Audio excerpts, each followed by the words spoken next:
Dvojkomorový karburátor Honda, vyčistený ultrazvuku a motor mal stále kolísavý chod. Pri rozoberaní som zistil dôležitú vec.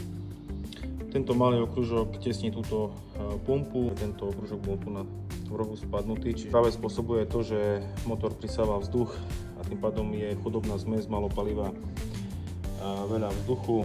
Tieto dve malé triesky sú voľnobežné a patria sem. Prvá ultrazvuku je potrebné ešte vyčistiť jednotlivé časti takýmito ihlami. Ak ich nemáš, alebo ak sú príliš hrubé na niektoré časti, odporúčam si zobrať a vytrhnúť z drotenej kefy jeden vlások, s tým pekne prešupeš všetko, čo potrebuješ.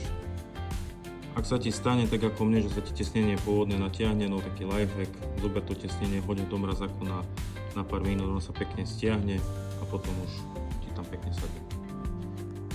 Po uťahnutí plávakovej komory si takto skontroluj, či nikdy nevytlačilo tesnenie von a pamätaj, nikdy nepoužívaj tesniaci tmel na gumové tesnenie.